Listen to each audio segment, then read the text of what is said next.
Grinding all my life, sacrifice, hustle paid the price. Want a slice, got to roll the dice. That's why all my life I've been grinding all my life. Look, all my life, been grinding all my life. Sacrifice, hustle paid the price. Want a slice, got to roll the dice. That's why all my life I've been grinding all my life. Look. What up, what up, what up, what up? Welcome to the Ball Dnt Lie podcast. This is your boy Dexter, your host, the one and only. Welcome back to another show. Glad to have you guys back. I hope you all had a great weekend with the All-Star weekend. Some of y'all probably didn't like it. It was okay. I don't like the three-point contest. I enjoyed it a little bit. I'm not going to lie. Obviously, the boy Steph Curry, you know what I mean? It was just raining out there, cashing. What y'all expect? You think this light-skinned devil's going to lose? I don't think so, man. Steph Curry with the shot, boy. Shout out to that boy Steph Curry, though. It was a great show. As far as the NBA All-Star weekend, there's ifs and buts about it, but you know what I side at. I wish it never happened for other reasons. As you can see what happened to Embiid and Ben Simmons, but you know what I mean? That's a whole different topic. But we got a lot to get into, so we're going to go ahead and get into it. So as far as we're going to be talking about Blake Griffin and how the whole thing stirred up to be the Nets instead of the Lakers, whatever it may be, or the Clippers, whatever it may be, right? Because obviously this was big news over the weekend. You know what I mean? Like they even asked James Harden to do an interview at the All-Star weekend, and he couldn't really elaborate because it wasn't a guaranteed signing, but it's official as of Monday. And if y'all new to the channel, you know what I'm saying, go ahead and subscribe. I want y'all to hit that like button. And then there's a little bell at the end. You hit that little for notification. Every time a new video drops, y'all get the alerts. And if you can catch this podcast on any streaming platforms out there. So back to this whole Blake Griffin situation, man. And to me, it's probably one of the best moves for him personally, because Blake Griffin ain't the same Blake Griffin, and his game is probably more suitable with spreading the court nowadays instead of banging down in the post. So the Pistons, and I'm gonna run this back. Most of you already know, but the Pistons and Blake Griffin separated ways due to a lack of production. Obviously, the Pistons are like, you know what, this dude's not the same player no more. So we're gonna go ahead and separate ways, and obviously agree to the buyout. And he was owed $30-something million this season. I think he bought out 13+ mil around there. So it worked out both ways. Now Blake is in Brooklyn. Now, obviously, injuries robbed Blake Griffin of his athleticism over the last 2 years. He wasn't the same. The same guy we were accustomed to seeing him banging on people, posterizing Kendrick Perkins. You know, not to put dirt on Kendrick Perkins, but I mean, you got it too, bro. You know, and was just a monster. Like, dude can kind of little dribble and bang out. Lob City in LA as a Clipper. And those are some good times. It was a good run for 6-7 years. But ever since he got traded, and I think the Clippers knew he had knee issues. That's why they traded him. And I kind of knew that too. I mean, everybody knew that he had some minor knee issues, but he had his best career year in Detroit. He was averaging like 24, 25 points a game, shooting great. Dude was hitting from the three-point line, mid-range. Dude was getting bucket. Everybody knew he was the man, so they had to double team him, put pressure on him. And he played great. I haven't seen him in the playoffs. You know, like, they had a good run. But that was the old Blake Griffin. And obviously, in the last 2 years, only played about 25 games or so. This year, obviously, he was struggling. And then I'll go ahead and break that down for you guys in a second. But obviously, like I said, injuries robbed Blake Griffin for his athleticism in his game over the last couple of years. So it's a wait and see kind of situation to see how he's going to play in Brooklyn, how he's going to fit in that style. But, man, big ups to BG, though, man. One of the best high flyers this game has ever witnessed, no doubt. And it's crazy for a guy like that to have his last dunk. I'm going to show it right there. His last dunk was December 12th, 2019. That's like, what, a year and some months ago? And we're in 2021. Imagine that. That's crazy. You didn't even think that. I mean, his game, like I said, his athleticism diminished, but it expanded his role to be a playmaker. He is more complete as a player than he was as a Clipper. And what I say by that is that Blake was in the paint kind of guy. It's either a pick and roll lob, pick and roll, bounce pass, layup, contact, and he creates contact because he couldn't really, if he's not dunking on you, he's not going to hook it over you. So he puts his body into trying to create some contact.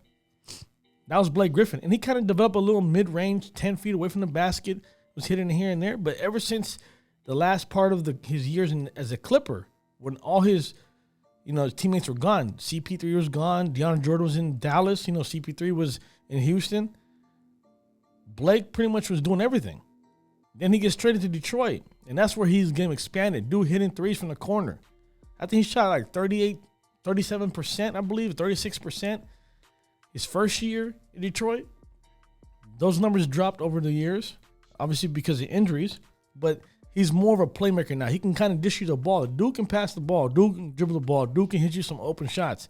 And I think that now he's being in Brooklyn, it creates more of a, you know what? You're not the first option, third option, whatever it may be, but we'll give you the ball wide open. You hit that. He might not even get the same kind of attempts, the same kind of minutes, the same kind of points. But I think he'll be effective. And this is actually good during this time of year during COVID because you don't know what player might get tested for COVID positive or contact tracing. And God forbid it happens to one of your main players. I mean, Blake is not a bad guy to plug in for 20 plus, 25 minutes a game. I don't think he can play 30, 35 minutes a game like he used to, but he can give you a solid 20, 25 minutes off the bench. And in some facets, depending on who you have personnel, hey, he might even start for you at the 5 or the 4. But Blake signing to the Nets allows Blake to be stress-free in a sense of not have to being the focal guy that he was accustomed to being in Detroit, accustomed to being that man or the first or second guy in LA as a Clipper. Imagine, you got Kyrie, you got James Harden, you got KD. Like, you don't need the ball. And that's why I think it was the best fit for him to go to Brooklyn. Because if he went to LA, the pressure is going to be on you. If you fail under LeBron, because the whole LeBron effect is that if you come here, we make you better. Look what happened to Dwight. Dwight played on 4 teams before, in 2 years before he came to LA. It brought back life into Dwight Howard. As far as he's playing good right now in Philly. And I think none of that would happen if he never came to LA. Same thing with JaVale. JaVale played good in the Warriors, went to the Lakers, played good over there. I think losing those 2 big guys, that's a whole different topic, but losing those 2 guys in LA definitely caused some headaches over there in LA now because they're struggling to get some bigs out there, but that's a whole different episode to get onto.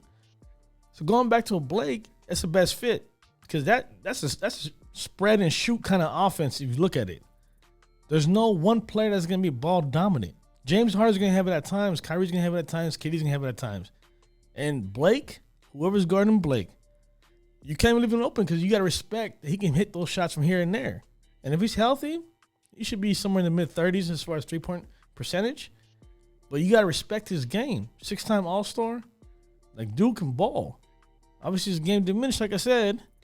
But don't sleep on Blake Griffin because the fact that, he wasn't playing good in Detroit. Who can play good in Detroit? I mean, Andre Drummond was giving 20 points and 10 rebounds. For most of his time that he was there, he gave you how many games? 20 points, 30 rebounds, 21 rebounds, 25 rebounds. Wasn't winning. It's just a bad culture in Detroit now. Not to throw shade on Detroit, but it is what it is. They got rid of Andre Drummond. They got rid of Derrick Rose. They got rid of Blake Griffin. They're getting rid of all these old vets, and they're trying to get these new guys in like Jeremy Grant, right? Bay, Hayes. They got a young core. So they're gonna go that route. And like I said, he doesn't have to be the first, second, third option. He's gonna fit in right there around after Joe Harris, maybe Jeff Green-ish. But he's gonna be right there as a third or as far as the fourth or fifth option. And his game, you understand, Blake's game fits this kind of era. He can play the 5. I mean, I don't know if he can bang with like a Joel Embiid if it's in the Eastern Conference. I don't think he can bang with a Sabonis in the Eastern Conference. I don't think he can bang with Bam Adebayo, right? Or if you look at even on the West Coast teams, he can't bang with Jokic, Rudy Gobert. But if you have stretches where you can play small ball against teams where you force them to play small ball, and also Embiid too. I forgot to mention his name, but if you have to play small ball, Blake can fit that because he's not going to be in the paint.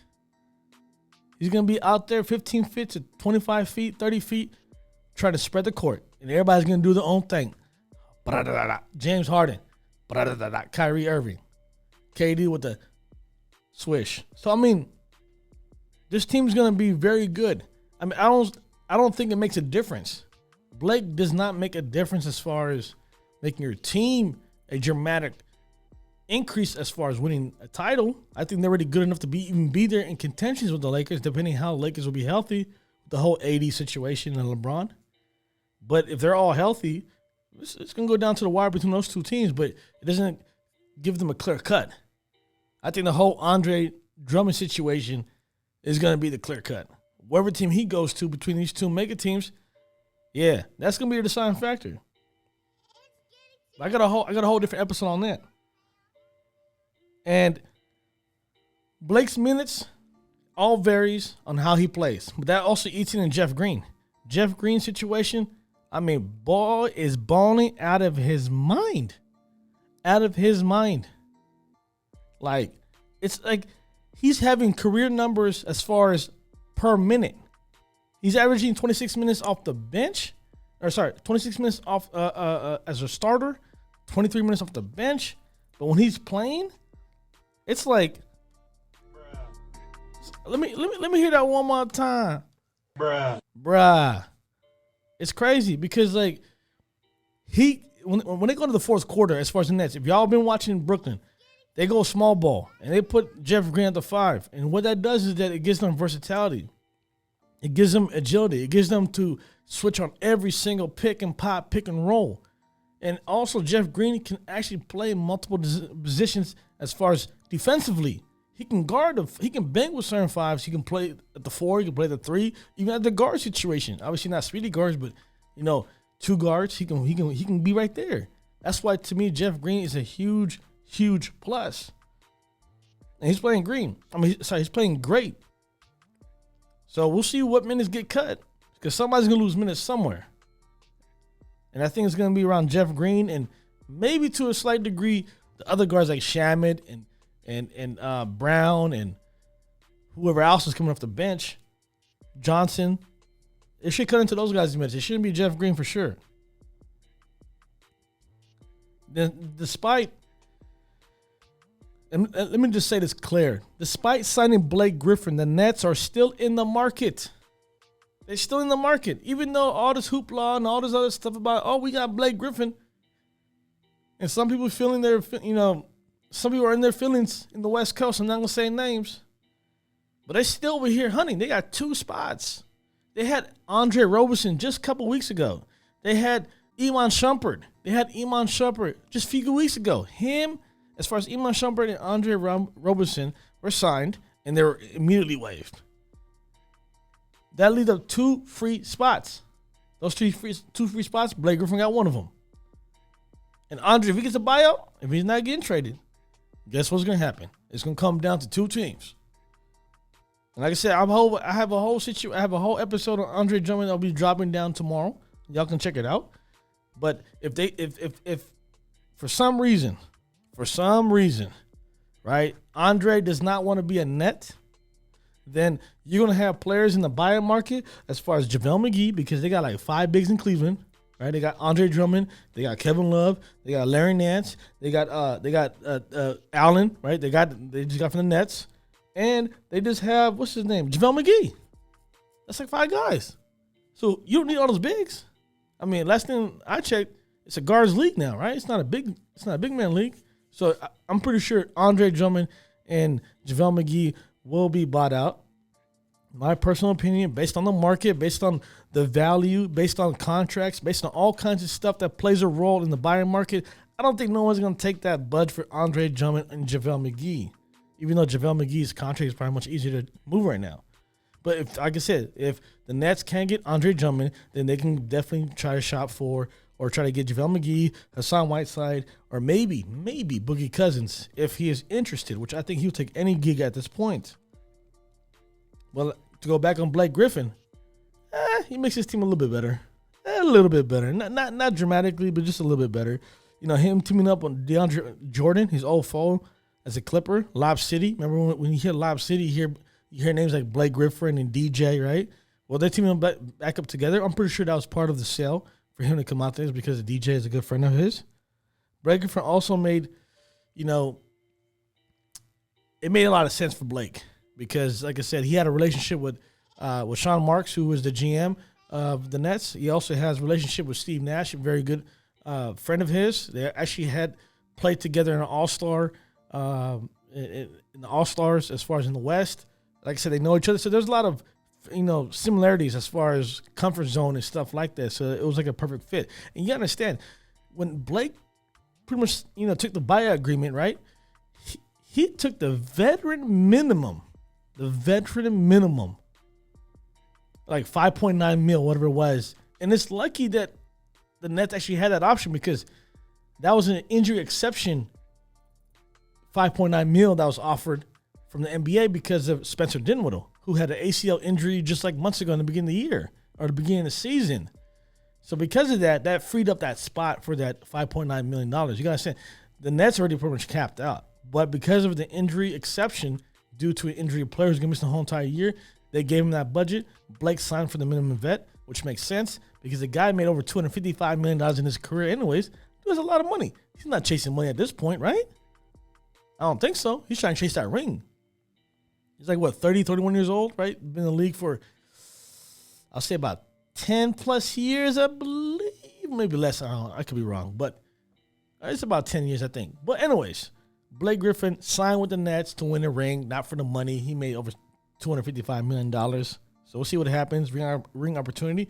But this is where it gets dicey. Blake Griffin, did he play his hand to get bought out, or was it really not playing well? Because if you look at his numbers, I'm going to put it up right here. Ooh, this is not good. So this season, right, the season that just started right before Christmas of last year, 2020, he played about 20-something games or less probably in the season. He averaged 12 points, career low. 5 rebounds, career low. Assist, a career low, which is about 3.9. And field goal percentage was one of the worst he actually had in his career, 36.5. So you're averaging 12 points and 5 rebounds as a forward? It's terrible. Those are like numbers that you players have when they're on the way out of the league, like retirement. So I hope he played his card right, and I hope he figures out, or he plays well, shall I say. But I think he will, because I'm telling you right now, if Blake Griffin can give you one game in the playoffs, and he can win you one game in the playoffs, I don't care if it's in the first round, second round, conference final, or in the NBA finals. If Blake Griffin was the sole reason why they won that game, then that $5.9 million exception they just gave him to sign him as a Brooklyn Net was worth every single penny. Because, like I said, Blake Griffin has that stardom. He's an all-star. Well respected. I think his game diminished, but not by 12.3 points average this past season. I don't think so. I think he didn't want to play with the Detroit Pistons. I think he forced their hand to get him bought out. He wanted out. He's like, you know what? I see everybody having fun. Everybody trying to win a ring. I'm stuck over here as no man's land. And they owe him money for next year too. I think it was 40 plus mil. So I think Detroit's like, you know what? We don't want this money either. We can split this 40 mil and get a young core, draft well, build for the future. So it's going to be interesting to see how it works. And Blake Griffin will wear the number 2 jersey as a Net. So we'll see what happens. But if you're a Laker fan, I got an episode for you next. It's gonna be lit. We're gonna talk about potential. I'm telling you now, LeBron, man. I don't know if you know. LeBron is not happy about Blake Griffin going to the Nets. If I wish I had some sound. Man, hold up. I'm gonna play some sound for you right here. Give me 1 second. So check this out. This is what LeBron said about hearing the news about Blake Griffin being signed. And why this is interesting is because the boy was not happy about it. He was taking a nap and he heard about it. And after that, there's so much tweets that are going around the league about that, so check it out. And then make sure you watch this video too. There's a little clip I'm about to put in here. That's out of my hands. It's, I only can control what I can control. And I'm here, representing Team LeBron. But obviously, something like that happening is something that we all thought, could possibly happen. What do you think of that Blake Griffin trade? I just woke up from a nap and seen the news because I was like a little bit in shock when I first saw that. But he's not loyal. He's a snake. He's not committed. It's just that's the narrative of how it goes. So I'm definitely I know that firsthand.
Until then, y'all make sure y'all have a good time. Enjoy your time. I know NBA doesn't kick back until I believe tomorrow or the next day, but you have a couple of days, whatever it may be. I got another episode coming. Y'all be safe out there. COVID ain't no joke. One love, man. Peace.